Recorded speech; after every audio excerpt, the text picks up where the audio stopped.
Is AI a reliable source for dog training advice? We asked ChatGPT to summarize each breed group, and we're going to see if we can guess which one it's talking about. Playstyle. Nippy, bossy playstyle. At home, follows family members. Always on. On walks, they try and control the movement of others. Their behavioural problems are chases cars, people, or bikes. Their training style is highly intelligent and can outsmart you, which is everything for me. Preferred enrichment, trick training, agility, and herding games. Oh, 100%. Herding dog. Of course it's herding. Amazing.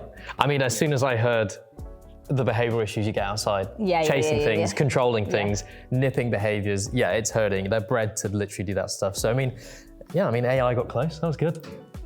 And the preferred enrichment and training, that was pretty spot on. Yeah, that wasn't bad actually. Yeah, that was really good. I was like concerned for a second when I heard control, and I was like, oh, where's it going with this? Because sometimes you know when it's like, oh, they try and like boss you around. Yeah.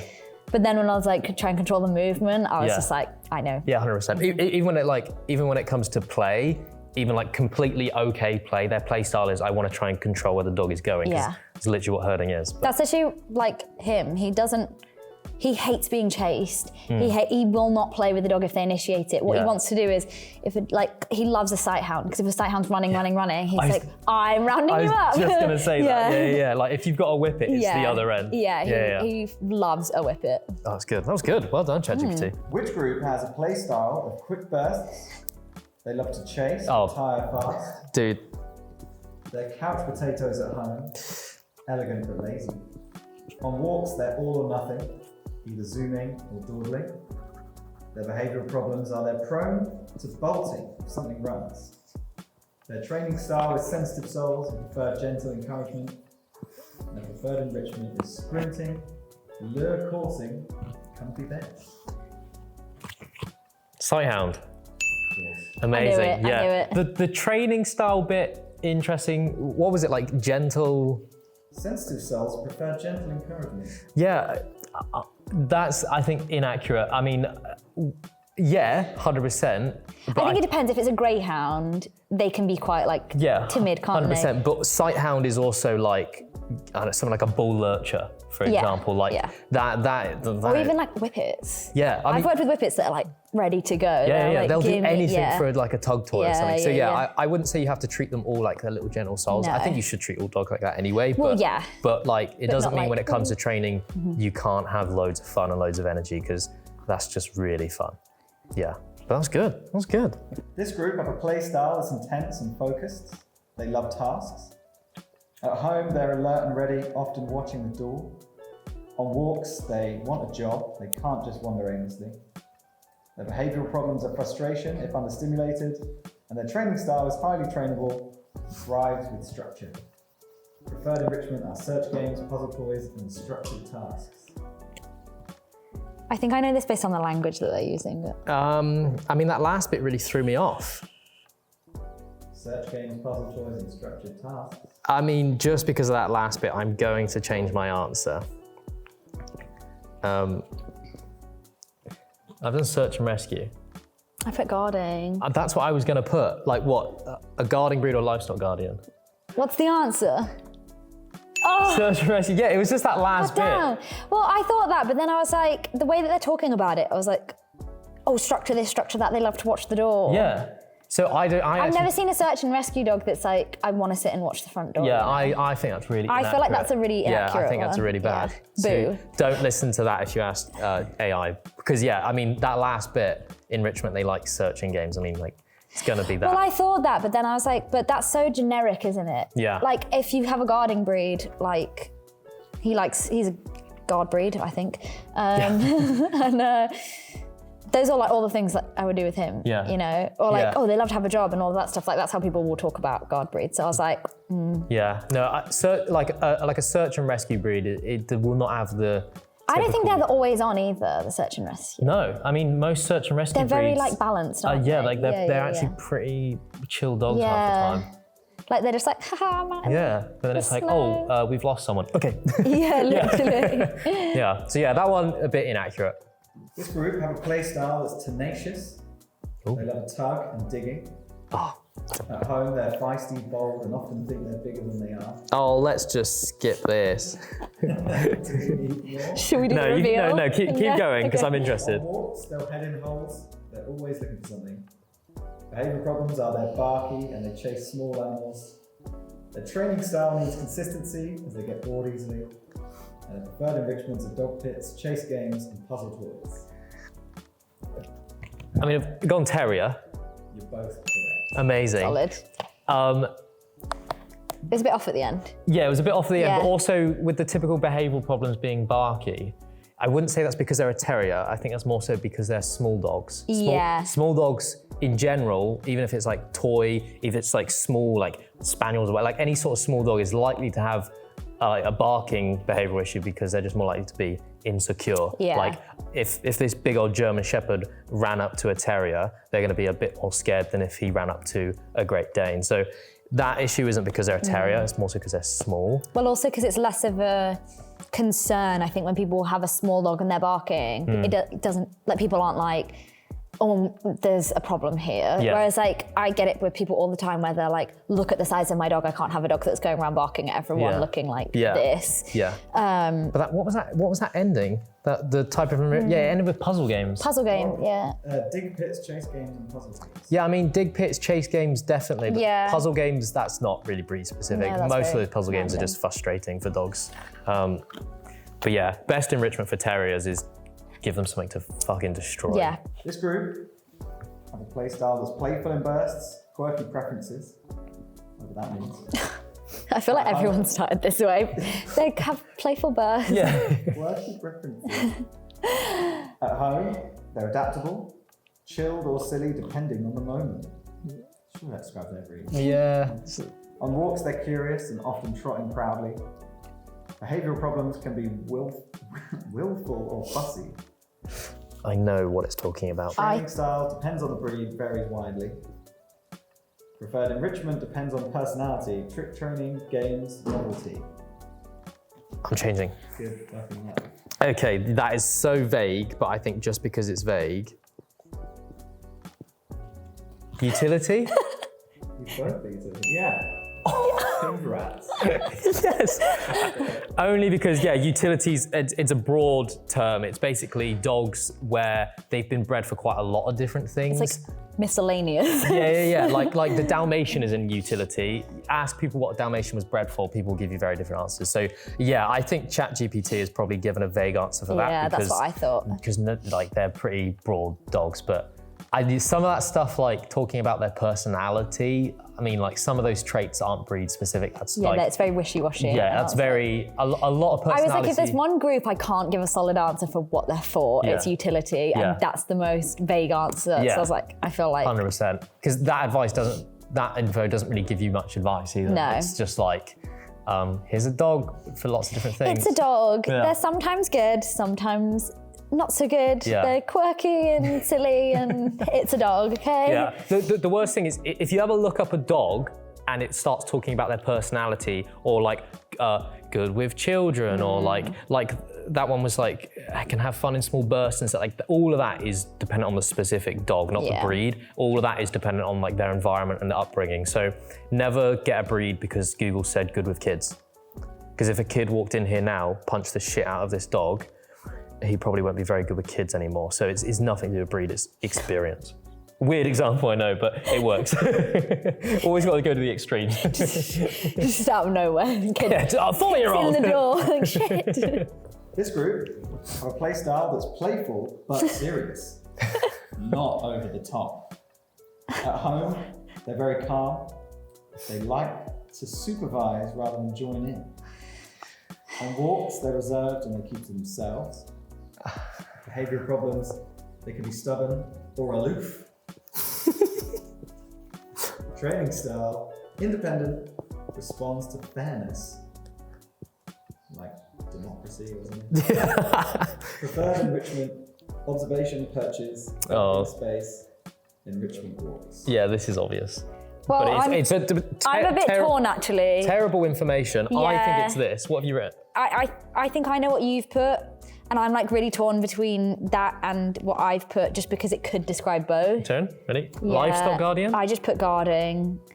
Livestock. Yeah, I thought it probably would be, but I was like, that could literally describe any guarding breed. Yeah, again. Because that's a description of this dog. Yeah, because again, that's quite vague, and talking about its enrichment, it likes to be perched on things. That's it, but again, that's like, he will sit at the top of the stairs and watch the front door all day. But also that doesn't mean... And he's aloof on a walk. He does like, this is the funny thing though, it's like, really their jobs are so similar, aren't they? I think so much of it is down to like public perception as well, because it's like, guarding breeds will do those things, but people will be like, I'm gonna do bite work with them. Yeah. I'm gonna get them to be protection because they're bred to protect me. Yeah. The behaviors are like so similar. Yeah, 100%. It is hard to sometimes separate these types of breeds, but I think that description of that breed was pretty awful. Some of those things were just, again, just down to personality. Because also, if I was gonna list like behavioral problems for livestock guardians, I would be saying things like lack of responsiveness, biting, because they want to like chase and grab bite and kill bite, and it's like reactivity in the garden. Yeah, like really like noise reactivity. And like real, like the thing that I always think stands out for livestock guardians to me is the just lack of willingness to do anything with you. Because it's like I know that it said independent, but like a lot of guard breeds are independent. Because I would say like with a livestock guardian, it's like, they don't want to do training. They know what their job is. It's so instinctual because of the breeding. Yeah. Like, it's very much people will get those dogs and then they're like living outside on their own if they're on a farm, really. So I would say that's the like defining thing with them, which is why it threw me a bit, because I was like, all of those things could describe this dog, you know? Yeah. So overall, that one was a bit vague. It was like weird because it was like obvious, and like I wrote my answer and then I was like, I know what it's gonna be, but I was like, it's one of the, like we could get a feeling what it was talking about, but if you looked up what is this breed, and there's my guard breed. Come here, please. Okay, enough. Come and lie down. Good boy. Because if you looked up, you know, like a livestock guardian on AI and you asked what it's going to be like and it gave you that answer, I think you'd be quite shocked, because that is really vague and it's not preparing you for much. And also, saying that its enrichment is perched on things, watching stuff, I mean, like, it will be enriching, but I wouldn't look at that and go, this is how I'm going to meet my dog's needs. It's like, you're still going to have to do more than just watching real stuff. But it'll make them feel good. I mean, like, they like to watch stuff, but it's not like... there is not many people, I would say, get a livestock guardian. Yeah, they're not very common. And they're not like, I actually find a lot of my American clients have them. Yeah, but do you know why? They have a lot of land. They have a lot of land, but it's also because the people that do have livestock guardians and have a lot of land, they let them roam, and they're often unneutered. So then they'll go and like, you know, breed. Then there's a bunch of puppies in the shelter, and then people are going and picking up a puppy that looks like a cute mixed breed, and they're like, I now have a livestock guardian mix. Yeah, you give it 12 months, your dog is 60 kg. And they will not listen. Yeah, and they will not listen, and you've got a massive dog that's just like, I don't want anything to do with you. Yeah, no, 100%. This one is so ridiculous in the playstyle description that if you don't get it after the first word, I'm going to be extremely surprised. Okay, I'm excited. Double name voice. Okay. Playstyle. Nose lead. Oh, for fuck's sake. Do you want the rest? Might as well. I want to see what it says. They love scent trails and toys. Yeah. They snooze in odd positions at home and they're vocal when triggered. On walks, head down, sniffing non-stop. Selective hearing. Behavioural problems. Selective deafness. Especially when following a scent. There's a buzzword here. And they're houndy. They need patience and high-value rewards. The preferred enrichment are sniffari walks. Yeah, sniffari walks. Didn't know those words. Yeah. Scent puzzles and tracking games, which I read as fracking games. Nice. Very different. Scent hound. That would be a scent hound. Yeah. Well, give it away. I think it's pretty good. The training one was weird. They prefer high value rewards, but I mean, like. Oh, I didn't hear that. Yeah, for training high value rewards. I mean, every being on this planet would prefer I get where it's coming from, because often they need it, like, what people perceive as high value, they need higher value things to be interested, because they're often like so interested in the sense. So you would need something extra good. Yeah, I suppose, compared to like, you know, I could take Indy out and give him some dry food and he's like, yay. But if I had a scent hound, you're like, you really need to motivate them. So I get where it's like, coming from, but it's just not worded very well. I have a great explanation for this. It's similar with things like sighthounds and terriers, where the actual training you're doing isn't as reinforcing to the dog. So like Indy would much prefer tricks than my dog who's a sighthound. So yeah, in my situation with a sighthound or a scent hound or a terrier, you are gonna probably, need something that's typically more rewarding, but it's only because typically traditional training isn't as rewarding to the dog. So what you're getting them to do doesn't get them kicking, so you might need a bit more. But yeah, I mean, the behavioural issues, going a bit deaf, being a bit barky was interesting, but maybe that's typically because I bet it was probably referring to beagles, it's always beagles. But yeah, again, barking because they're probably small dogs. But I mean, that was pretty spot on. I mean, the issues you get with those dogs are similar to sighthounds. They're bred to get a smell and piss off. So when they start doing that, people stress, but that is what you signed up for. Yeah. So giving them an outlet for that stuff really, really helps. It's like intrinsic motivation, isn't it? It's like, what does they enjoy? Because if they're a scent hound, that's what they're bred for. They're gonna enjoy scenting. If you can reward training with scenting, that is the most rewarding thing you can do. Yeah. So like recalling that dog and rewarding them with the food scattered on the floor, that's way better than maybe like a tug toy or giving them the food, because you're actually rewarding them with sniffing rather than food. So yeah, work with the breed you've got. And that's how you do it. But yeah, scent hounds, not the best, I would say, for like first-time dog owners because walks can be stressful. Playstyle. They love fetch and carrying things in their mouth.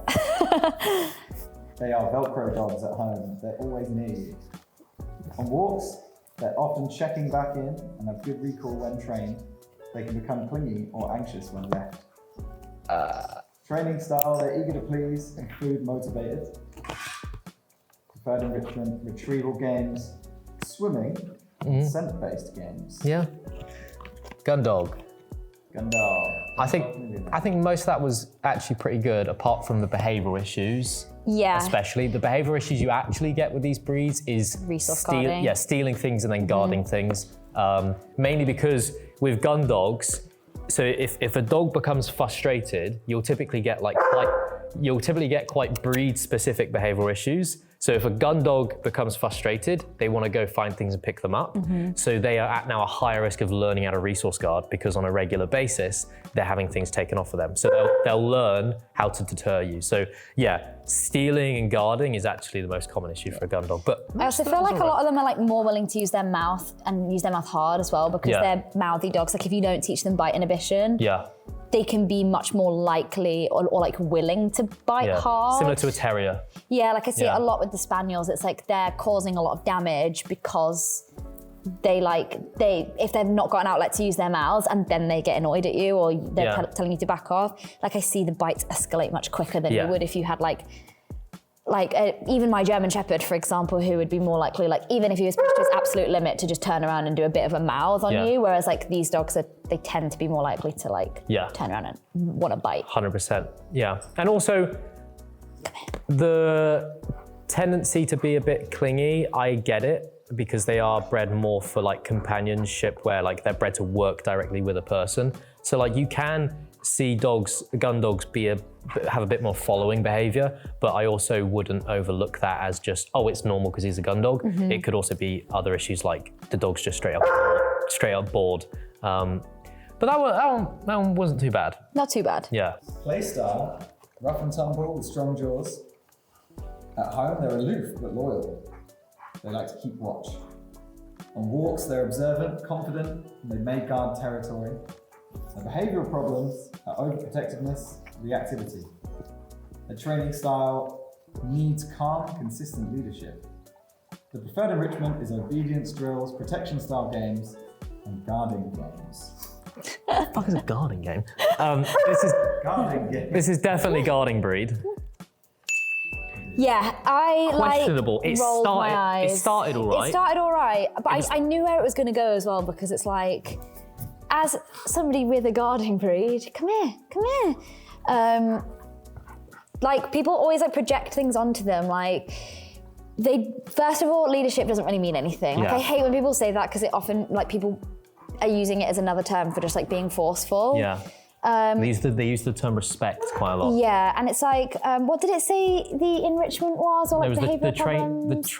What did it say the behavioural problems were? It was like, overprotect. So what I always say to everyone is like, dogs don't really, like, I very rarely see dogs protecting their people. Yeah. Like, it doesn't really happen unless you have a dog that like is a mega resource guarder and has decided that they want to resource guard a human. Yeah. Like, you don't really see guard breeds just going out there and being like, I'm going to guard my human. Like, normally, because of the ways people project onto guard breeds. But yeah, I feel like because they have a reputation of being like these tough big breeds, like people will project a lot onto them, and that causes the issues. And it's not overprotectiveness, it's normally like major insecurity and like fear out and about. And I've seen videos online of people with like a cane corso, and they literally, like, they make the dog aware of a stranger, of people in the distance, of noises, and they actually like create just reactivity to movement.